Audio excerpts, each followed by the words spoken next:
આ ન્યૂઝના પ્રાયોજક છે ભારત વિજય લોજ. શુદ્ધ શાકાહારી ગુજરાતી થાળી માટે વર્ષોથી જાણીતું નામ. લક્ષ્મીનારાયણ મંદિરની બાજુમાં જેલ રોડ, ધરમપુર. નમસ્કાર દર્શક મિત્રો, ખબરદાર ન્યૂઝમાં આપનું સ્વાગત છે. આવો નજર કરીએ આજની હેડલાઇન ન્યૂઝ ઉપર. વાપી નજીક લવાછા ગામે ભવ્ય પંચદેવ મંદિર ભૂમિપૂજન તેમજ કથાનું ભવ્ય આયોજન. સંત શિરોમણી શ્રી રામભદ્રાચાર્યજીના હસ્તે ભૂમિપૂજન અને કથા યોજાશે.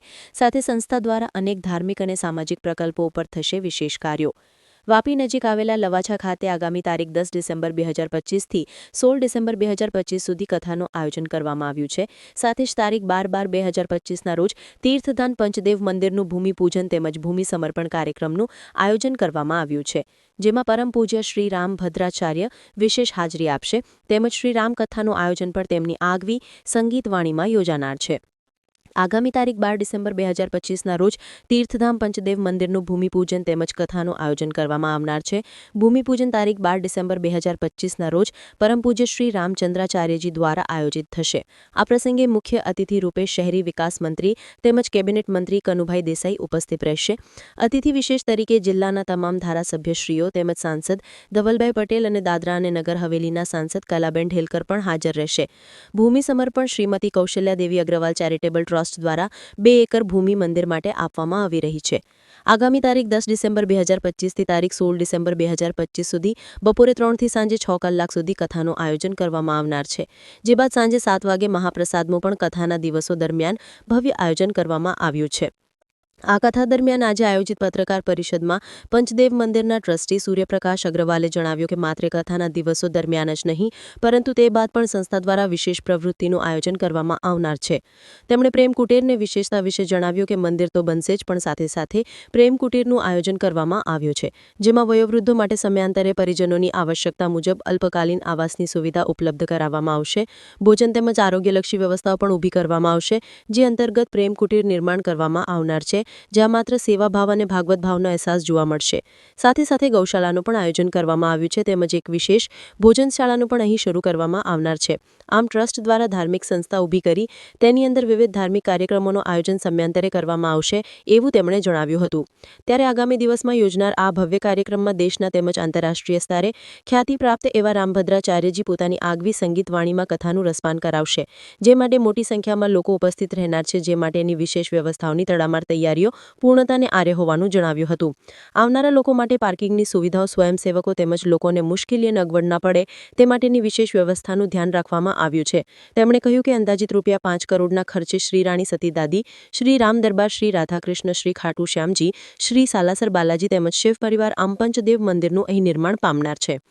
આ સાથે જ તારીખ 12/12/2025ના સાંજે 6 વાગ્યાથી ભજન સંધ્યા કાર્યક્રમનું આયોજન કરવામાં આવ્યું છે, જેમાં સંજય મિત્તલ ગાયક તરીકે, અંજલિ દ્વિવેદી, રીતુ શર્મા અને વિશાલ રામાવત જેવા કલાકારો પોતાની સંગીતમય વાણી સાથે ભજન સંધ્યામાં સુરેલા આવશે. આમ સમગ્ર આયોજન માટે તૈયારીઓને આખરી ઓપ આપવામાં આવી ચૂક્યું છે. આજે આ પત્રકાર પરિષદ દરમિયાન પંચદેવ મંદિરના ટ્રસ્ટીઓ સૂર્યપ્રકાશ અગ્રવાલ સહિત વાપીના અગ્રણીઓ બીકે દાઈમાજી સહિત મોટી સંખ્યામાં પંચદેવ મંદિરમાં કામ કરતા તેમજ ટ્રસ્ટીગણ ઉપસ્થિત રહ્યા હતા. भूमि पूजन के लिए रामभद्राचार्य जी बोले तो आपने सब उनके नाम से परिचित है. आज अपने भारत के सबसे बड़े संत हैं, पद्म विभूषित हैं, जिन्होंने अयोध्या मंदिर का भी भूमि पूजन किया था. जैसे हम लोग उनके पास में निवेदन लेके गए 20 अप्रैल को, उन्होंने तुरंत ही उसको स्वीकार कर लिया और हम लोगों ने तो सिर्फ उनसे 12 दिसंबर को भूमि पूजन के लिए ही आग्रह किया था. उन्होंने स्वेच्छा से बोला कि भूमि पूजन तो मैं करूँगा ही करूँगा, उसके साथ में जो पंचदेव मंदिर आप लोग बना रहे हो, जो आपकी संस्था द्वारा पंचदेव मंदिर बनाया जा रहा है, उस पंचदेव मंदिर के बारे में मैं लोगों को विस्तृत में जानकारी दूंगा. उसके लिए 7 दिन की कथा करूंगा. 16 दिसंबर 2025 तक संत जी के द्वारा, रामभद्राचार्य जी के द्वारा हर दिन दोपहर 3 बजे से कथा रहेगी 6 बजे तक. प्रतिदिन अभी ट्रस्ट के द्वारा शाम को कथा के बाद में भजन संध्या का भी हर रोज आयोजन किया गया है. साथ में प्रतिदिन भंडारा भी रहेगा. एक ही मंदिर का, सभी देवी देवताओं का एक ही जगह मंदिर बनाने का प्लानिंग किया गया है, जिसमें सभी हिंदू धर्म, सभी प्रांत के हिंदू धर्म के सनातनी लोग मंदिर में आ सके. मंदिर बनने के बाद में मंदिर के अंदर में गौशाला रहेगी. एक प्रेम कुटीर का निर्माण किया जा रहा है, जो अपने आप में एक अनोखा है. अपना साउथ गुजरात में ये पहला प्रेम कुटीर है. जनरली क्या होता है कि अपन माँ बाप को सब साथ रखते हैं और रखना भी चाहते हैं, लेकिन जो आज काम है, आज जो जिस तरह का शेड्यूल है उसके अंदर में अपने को बाहर भी जाना रहता है, तो प्रोग्राम में, शादी विवाह में, सब जगह जाना रहता है। उस समय माँ बाप को अपन कहाँ छोड़े, तो उसके लिए एक अल्पकालीन जो माँ बाप को आप इधर रख सकते हो, उनके खाने पीने का, दवाई पानी का प्रॉपर ध्यान रखा जाएगा। तो उस तरह की व्यवस्था की गई है जिसका नाम एक प्रेम कुटीर दिया गया है। दूसरा जो प्रेम कुटीर या जो मंदिर का जो प्रांगण बनेगा, उसमें धार्मिक आयोजन के सिवा या किसी महापुरुष की जयंती के सिवा दूसरे कोई भी कॉमर्शलाइज यूज नहीं होगा। जो रूम बनेंगे, 90 रूम जो बनेंगे, उसका किसी का भी कॉमर्शलाइज यूज नहीं किया जाएगा, किसी को पर्सनल यूज के लिए नहीं दिया जाएगा। संपूर्ण जो रहेगा सोशल काम मंदिर के धार्मिक कार्यों के लिए ही उपयोग में किए जाएंगे। इधर एक गौशाला भी रहेगी, बच्चों के लिए खेलने का ग्राउंड भी रहेगा, जो बुजुर्ग लोग रहेंगे उनके लिए मेडिटेशन के लिए, योगा के लिए एक अच्छी व्यवस्था भी की गई है। साथ में सूर्य प्रकाश है। यहाँ पे जो आयोजन हो रहा है, भूमि पूजन का आयोजन है, उसके उपलक्ष्य में पंचदेव का मंदिर जो बन रहा है उसके भूमि पूजन है, जो जगत गुरु रामभद्राचार्य जी के हाथों 12 दिसंबर को होना है। उनकी पंचदेव के जो कथा है वो 10 से 16 दिसंबर को प्रतिदिन उनकी कथा रहेगी। दोपहर 3 बजे से स्टार्ट होकर शाम 6 बजे तक रहेगी। उसके बाद में भजन संध्या का आयोजन है, हर दिन भजन संध्या रहेगी और प्रतिदिन महाभंडारा भी रहेगा। लगभग 2 लाख लोगों का 7 दिन के अंदर में 2 लाख लोगों के आने की संभावना है। हर दिन 20 से 25 हजार लोग आएंगे। कथा के बाद में भी जो ये आप कथा स्थल देख रहे हो, ये कथा स्थल परमानेंट बना दिया है। तो यहाँ पे कुछ धार्मिक जो अनुष्ठान है वो होते रहेंगे, कथा है, कीर्तन है, जागरण होते रहेंगे। किसी भी महापुरुष की जयंती है, वो सब प्रोग्राम यहाँ पे पूरी साल होते रहेंगे। यहाँ पे ये जो पूरा मंदिर जो प्रांगण बनने वाला है, लगभग उसकी लागत 50 करोड़ रुपए है। उसका लिए हम लोगों ने किया कि हर एक आदमी इस मंदिर से जुड़े। एक गरीब से गरीब आदमी भी 1100 रुपये, हमने एक ईंट का इसमें 1100 रुपये रखा है। एक आम इंसान 1100 रुपये आराम से दे सकता है।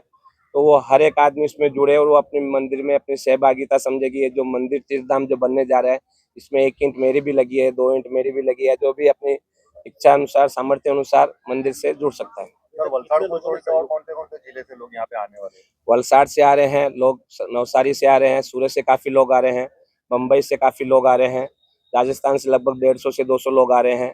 तो हर हिंदू के जो है, जो भगवान में, सनातन धर्म में जो इंटरेस्ट रखते, काफी जगह से लोग आ रहे हैं। ये जो पंचदेव मंदिर ट्रस्ट है और इस पंचदेव मंदिर ट्रस्ट के द्वारा ही ये पंचदेव मंदिर का ये प्रकल्प लिया गया है, जिसके अंदर शिव दरबार रहेगा, राम दरबार रहेगा, कृष्ण राधा कृष्ण रहेंगे और खाटू श्याम जी, सालासर बालाजी और रानी सती जी, ये देवता मुख्य रूप से विराजमान रहेंगे।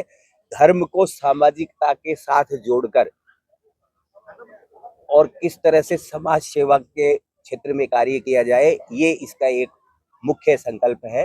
ये हमारा आदिवासी क्षेत्र है, इसके अंदर धर्म जागरण की पताका तो फैले और उसके इस ट्रस्ट के द्वारा सामाजिकता के कार्य किए जाए। जिस तरह से प्रेम कुटीर का जो ये प्रकल्प है, ये एक अपने तरह का अनूठा है।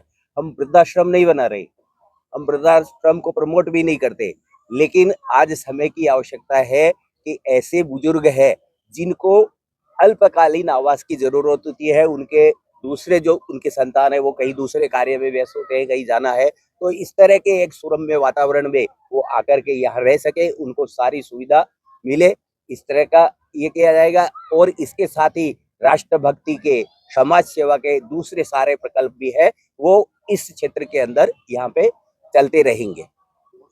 और एक गौशाला का भी यहाँ पे प्रावधान है, तो गौशाला के दूध से यहाँ पे जो बुजुर्ग रहेंगे उनका भी वो होगा, भरण पोषण होगा। दूसरे यहाँ पे जो भी अतिथि गृह है, जैसा रेस्टोरेंट बताया, तो अतिथि गृह में भी आने जाने वालों के लिए ये सारी इस तरह की व्यवस्था रहेगी। और जैसा कि भाई साहब ने बताया, इसका कोई हेतु कॉमर्शियल उसका नहीं रहेगा कि यहाँ कोई शादी ब्याह हो रहा है। ये पूरा धार्मिक और सामाजिक क्षेत्र के अंदर ही ट्रस्ट है, वो कार्य करेगा। और जैसे जैसे फिर प्रकल्प होगा तो दूसरी तरह की जो योजना आएगी कि आदिवासी ये क्षेत्र है, ये बहुत अभावग्रस्त क्षेत्र है, डांग वासदा तक भी सारा पूरा क्षेत्र जो जुड़ा हुआ है, इस क्षेत्र में किस तरह से सनातन की ज्योत फैले और किस तरह से लोगों को एकत्रित करके उसको सामाजिकता के साथ भी जोड़ा जाए और सामाजिक कार्य को भी गति मिले, ये इसका हेतु है।